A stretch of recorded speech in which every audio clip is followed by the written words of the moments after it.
big aspect of this EP is how I develop themes across songs and across the album. I'm going to talk a little bit later about developing themes across the EP. So right now I'm going to start with the second song, Centerpoint, and talk about kind of how I developed the idea of this song. This song is really, as you might be able to tell from the lyrics, it's kind of about going from being lost to finding a path, a course to go on. Channeling the anger that we were exploring in the previous track and finding a way to channel that. So the beginning of this song is kind of focused on the idea of being lost, and so the intro I've written kind of reflects that. You'll notice that the key, it's in B flat, but the intro hangs around a lot on this minor second of the key, that B, and that's kind of an unstable position to be on because it wants to resolve down to the root, but it sticks around on that a lot. And you'll notice that also the rhythm stays away from the downbeat. The downbeat's right here, but there's nothing playing there. Instead it plays on the other beats that are emphasized. And the downbeat is like never emphasized. You'll notice the kick notes are down here. And the kick never plays on the downbeat really, except pretty rarely. And so both of those combined kind of give a feeling of instability where you can't really feel the downbeat as prominently as you would normally want to in most song structures and song types. And you also can't feel the tonic of the key as strongly as you would normally because it's resting on kind of a dissonant bass note that feels unstable. Just listen to it real quick.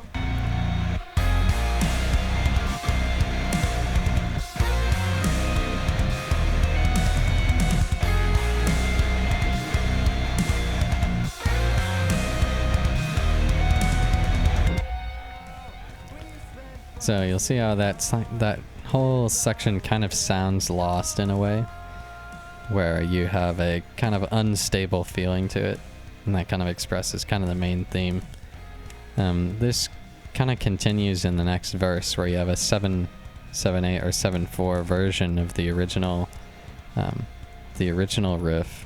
So it's like an even a shifted and different feel of the same thing. Uncertainty and fear, the world's currency, a whisper. Especially for someone who's like not used to 7/8 time signatures or something, I think that really would get across the feeling of kind of being confused or unstable. Now contrast this with the chorus, which sounds pretty driven compared to the verse. Searching for a center point, something that's real. Now I don't have a lot to talk about here, but I do want to mention that I use a little polyrhythm technique on the drums and guitar, where you'll notice there's this little thing repeats, where you have this 4-note pattern here that's really 5/16 notes long that you can kind of copy, and you can kind of feel it in the guitars as well, where it has this pulse every 5. Searching for a center point. And that's just kind of an interesting thing I like to do when you have a little polyrhythm, where you have kind of a pattern repeats every 5/16 notes, but the pulse is every 4 as usual. Anyways, that's just a little touch. See, the second verse is actually even more leaning into this confusion aspect, as you'll notice there's this time signature thing with a 13/8 measure alternating with a normal measure.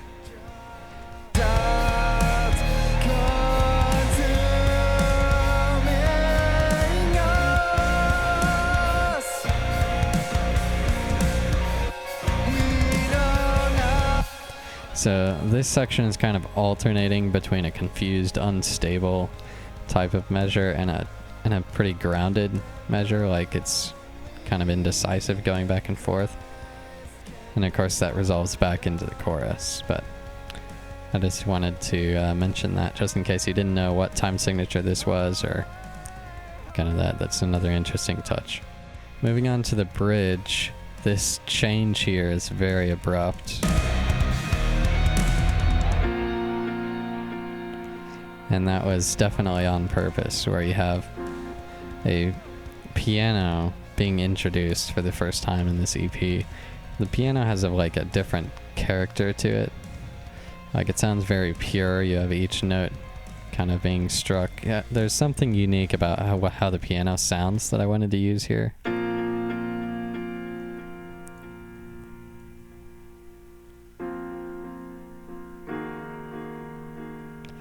I wanted to use it for this section specifically because it's changing suddenly from a complex and like lost sounding main section into a simple and kind of clean section that's about the revelation of kind of understanding what the center point is. And so, contrasted with the verses and the chorus, the bridge is like downright simple in like almost every way. Even when it gets to the loud part, the chord progression's pretty simple and the chord changes aren't very rhythmically complex. And so it really kind of reflects how the lyrics have kind of made up their mind. They've found the center point, which is in this case Christ, as I mentioned in the lyrics if you listen to the song. And I think that's pretty profound that it's reflected in music, where you have this simple but compelling simplicity here with this bridge section. Again, go back and listen to the full songs if you want to hear kind of what I'm talking about, but I'm going to move a little quicker through it, so I don't want to like play an example for everything. What I do want to show you is how this ending compares to the beginning, because you'll notice here in the bass part that now there's no minor second here. The B, it's all B flat, and that's the root of the key. And so this is basically a new and evolved form of the original intro, but it's much more sure of itself, much more stable. Go to listen.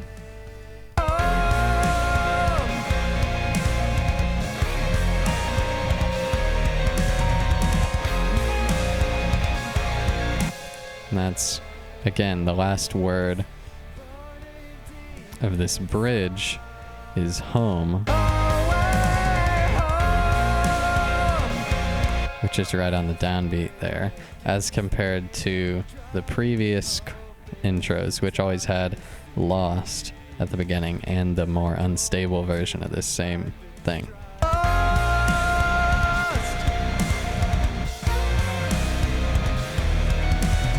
Compared to this.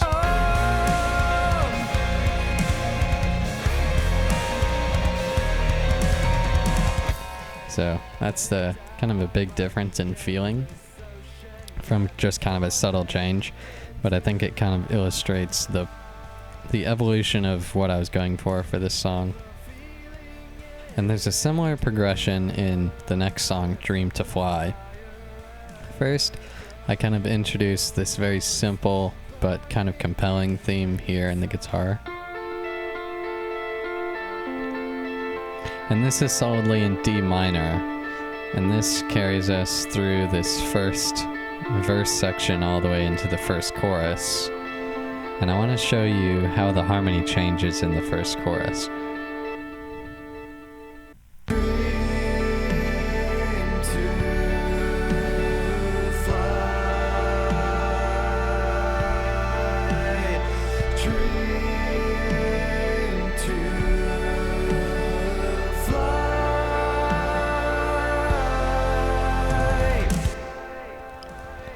Now, what you might have noticed, if you have a keen ear, I guess, is that this first chord is actually a major chord, because the vocal sings the major third. the if you listen for that F sharp, this note here, it's actually there in the vocal and in the guitar. But then that's the major third. But then it shifts down to the minor third whenever this note comes in, and that's actually the minor sixth of the key. So this whole section is switching from a major chord here to a minor chord here. Listen for it again.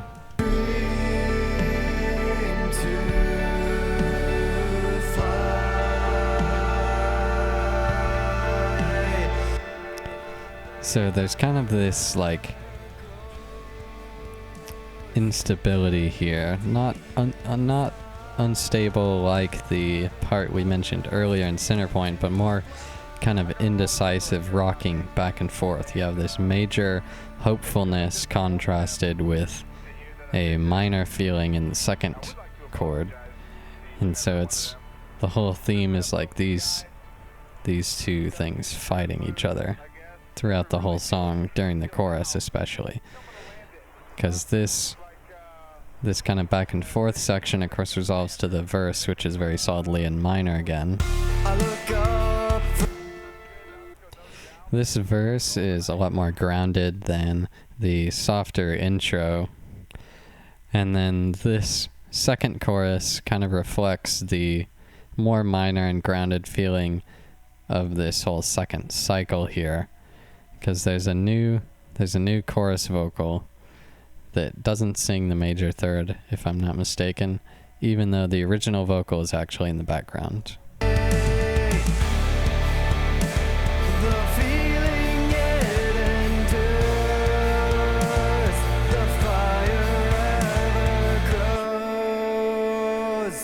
Burning deep inside, one last dream to fly.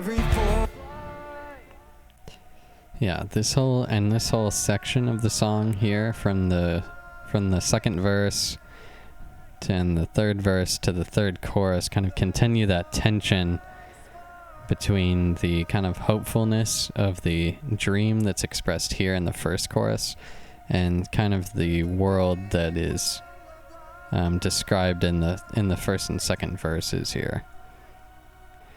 Now, at the end of this third chorus, I guess it is kind of cool because there's this high note here. One last dream to fly. No, there isn't really any thematic significance to that. I just really like high notes. But you should probably pay attention to this lead part here, because it'll come up in a little bit.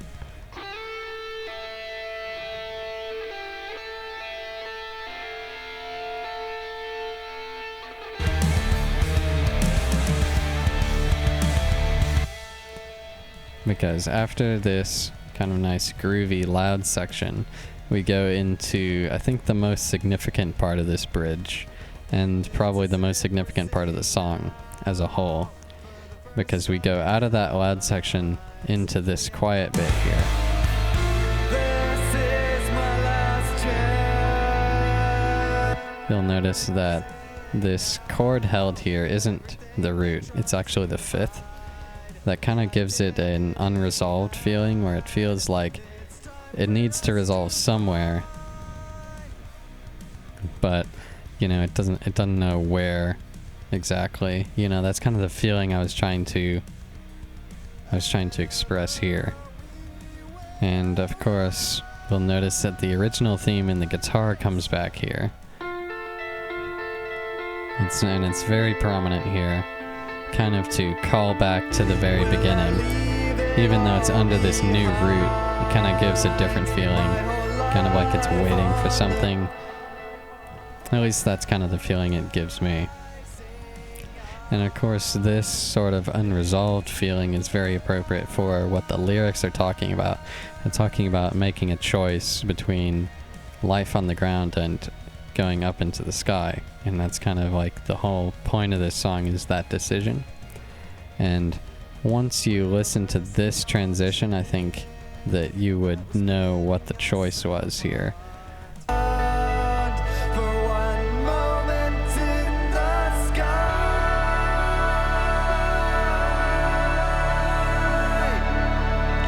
Now, this is one of my favorite moments because it's a very subtle but important shift, where you'll notice the main theme actually shifts from minor to major. Just listen to this transition with just the guitar.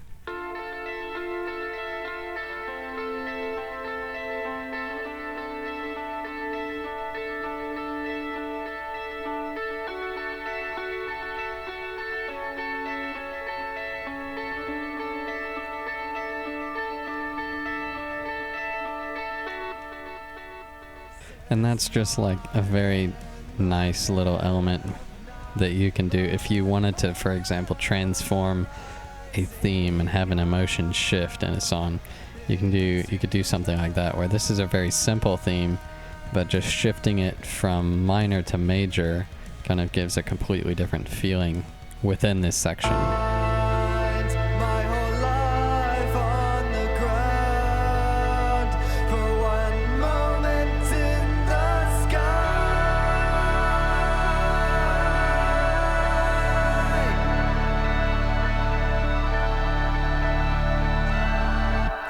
And that main guitar part isn't actually the only thing that's returned.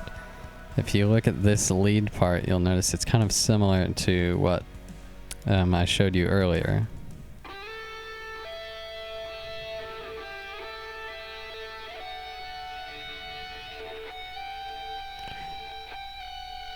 At the beginning, it's like almost an exact copy of this lead part, except it's in major. Here's the original version.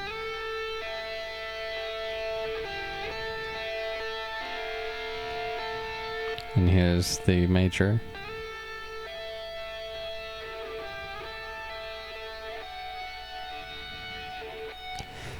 So that's another little thing you might not have noticed unless you're listening closely. It's just another thing that I thought was cool. How I'd like transformed both of those little things. Now this last chorus kind of feels differently from the other choruses, even though it's very similar when you think about it. I think that's mainly because, one, it comes right after this major shift in the bridge. And since the chorus is kind of halfway in between major and minor, the context that it's in gives it a very different feel. So when it's surrounded in a minor context, it kind of feels more minor, and when it's in a major context, it feels a little bit more major. So going straight from a major feel here into the major first chord of the chorus, it kind of gives it a sense of momentum. So it kind of like feels more connected to the major part of the bridge than to the minor, since it comes right after. And so it kind of feels more major, I think, than the other choruses, even though it's pretty much the same. Another little thing is that the backing voices are actually a lot louder in this one, you'll notice. The feeling it endures. So that's definitely a little element, I think, that kind of makes it sound more climactic. And it brings back, I think, the feeling of this first chorus, where the first chorus is kind of, it doesn't even have the other vocal, it just has Dream to Fly. And now in this last chorus, Dream to Fly kind of gets to come back, kind of more directly expressing kind of the original idea. It's also different because usually what happens after every chorus is it goes through the chord progression here, and then it just goes back down to either a minor verse here, or in this case a minor bridge part here. And now for the final chorus, you actually have this ascending thing. The chord goes up, kind of giving the feeling of rising as it rises up to the tonic instead. and then it resolves on a major chord here instead of a minor. One last dream to fly. I got a lot of people that care about me, and it's gonna disappoint them to hear that I did this. And of course, the ending of the song is also bittersweet because there's this clip of Richard Russell, whose story I think you're familiar with, and if not, you can look it up. I don't really want to speak a lot about his mental state or his life because I don't know it. I do know that his story resonated with a lot of people, and I think it did because, in a sense, all of us want to fly in one way or another, and somehow he wanted to fly even if it was the last thing he did. And right now it seems like, in an abstract sense, when we're in a position like we are as a nation and as a world, kind of a better world feels about as reachable as the sky. And it seems like we need to choose between what's right and our lives, or our livelihoods, or the safety of our families and things like that. And even if we make the right choice, it's not guaranteed to end well. So that kind of abstract idea, as kind of given in metaphor by Richard Russell, and the idea of the Sky King, is kind of the idea of this song.